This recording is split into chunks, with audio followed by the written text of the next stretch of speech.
Hello everyone, welcome back to Sydney and Starlet, and if you're new here, welcome, enjoy the videos. So today, me and Sydney are going to be reading a little golden book, Dreamworks, Puss in Boots. So, let's begin. Who's that? Wait, pause. Puss in Boots.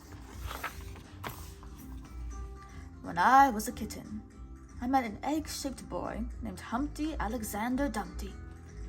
Humpty told me he dreamed of finding magic beans that would grow into a vine and rise into the clouds.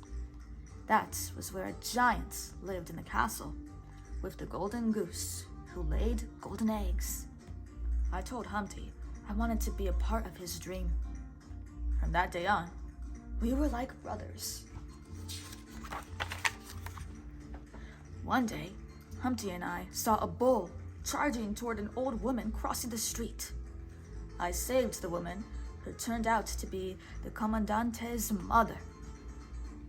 For my bravery, I was given a hat, a sword, and a pair of boots. That moment had changed my life for the better. Shortly after, Humpty tricked me into helping him rob a bank. The police chased us all the way to the town bridge. Our carriage flew over the edge, and the money Humpty had stolen was lost forever. "Puss, save me!" Humpty pleaded when the police arrived. But Humpty had betrayed me, so I saved myself instead. Humpty was caught and sent to jail. That day, I lost everything, and I became an outlaw.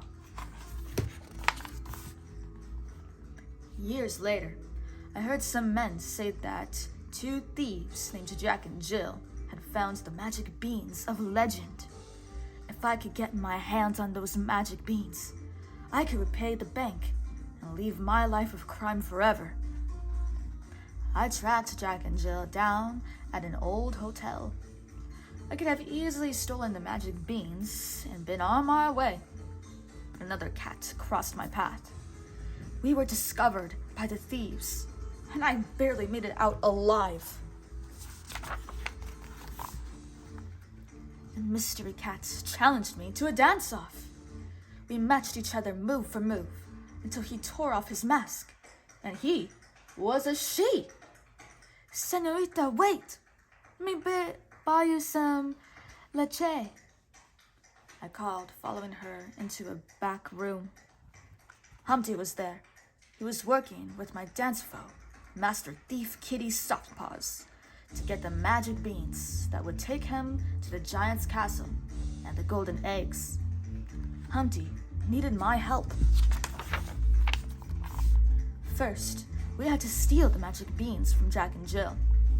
Kitty and I snuck into their wagon. Humpty followed in his stagecoach so we could make our getaway.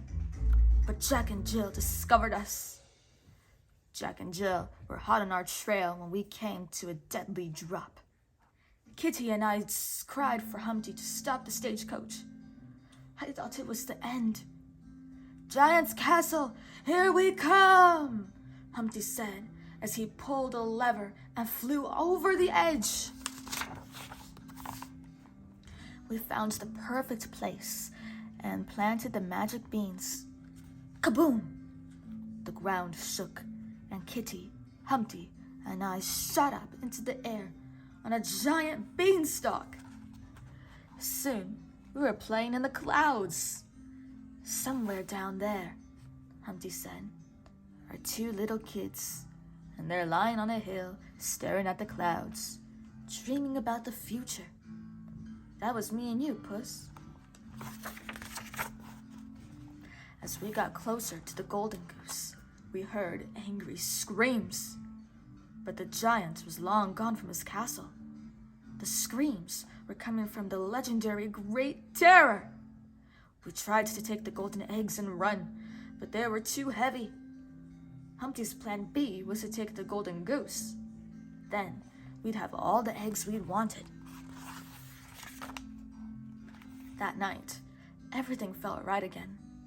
I could return home and repay my debt.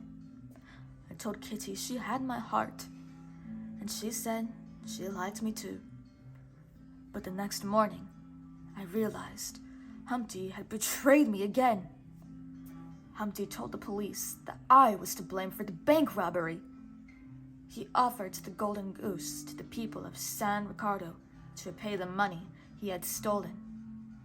The town thought he was the hero. In jail, I learned that Humpty had plotted his revenge while he was locked up years before. Soon, Kitty helped me escape.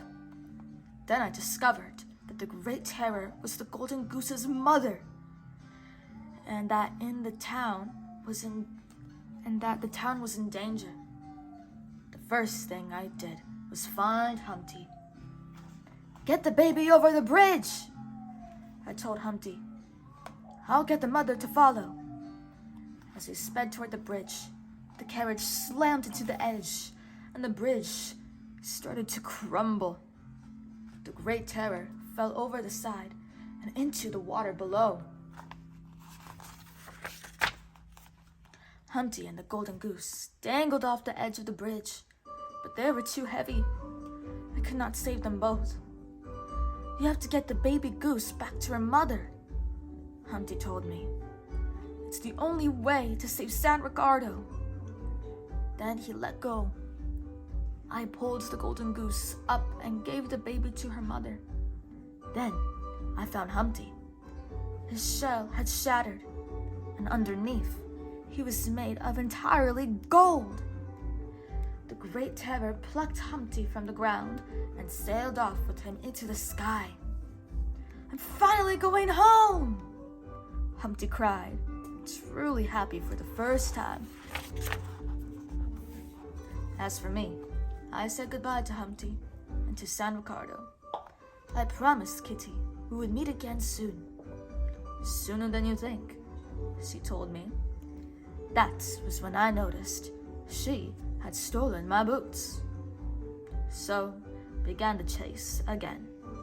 But that is another story.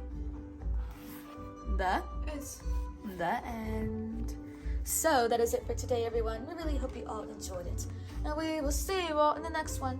Bye-bye. Bye-bye. Pick out your favorite page and your favorite character.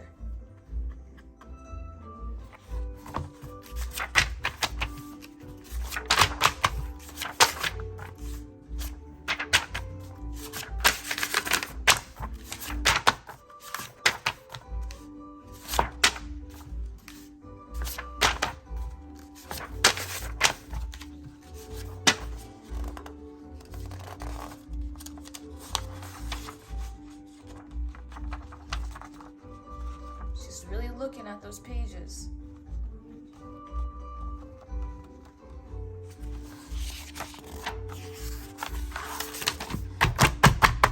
Yes, this is a great page. Who's your favorite character?